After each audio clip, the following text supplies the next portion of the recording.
Hello friends, नमस्कार। Welcome to my YouTube channel quiz fast.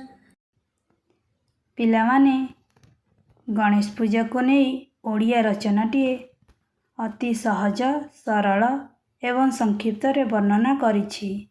वीडियोटी शेष पर्यंत देखंतु। चैनल रे नुआ थिले सब्सक्राइब कर नियंतु।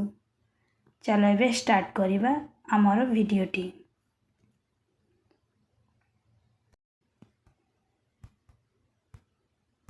उपक्रम ओडिशार लोक माने 12 मासरे 13 पर्व पालन करती। सेथिमध्यरु गणेश पूजा व गणेश चतुर्थी अन्यतम।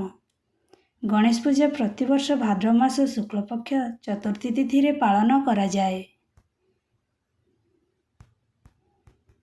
वर्णना आम देशर सबु राज्य रे गणेश पूजा खूब धूमधाम रे पालन करा जाए। हिंदू मानकर अग्रपूज्य देवता होउछंती श्री गणेश।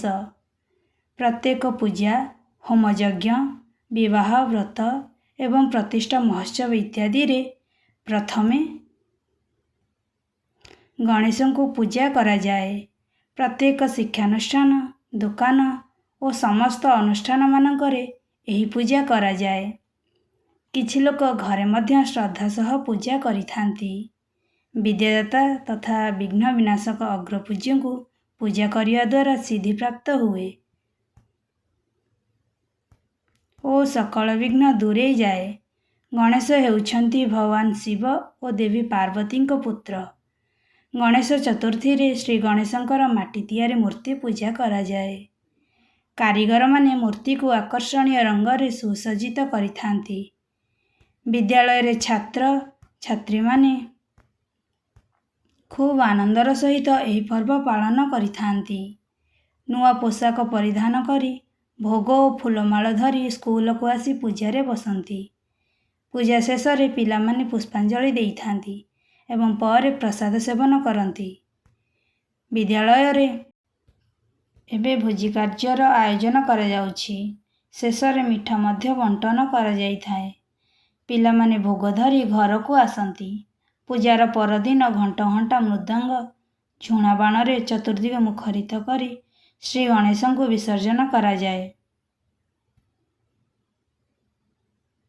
शेष कथा विद्याधिपति श्री गणेशंकर पूजा करिवा द्वारा छात्र छात्री माने मानसिक शांति लाभ करती। मन प्रफुल्लित रहे। पिलामानक हृदयरु अज्ञान रूपक अंधकार दूरीभूत होई दायित्व कर्तव्य ज्ञान और भातृत्व भाव वृद्धि पाए। तो पिलामाने जदि मोर वीडियोटी भल लगी थाए लाइक करिवो, चैनल को सब्सक्राइब करनेबो। धन्यवाद।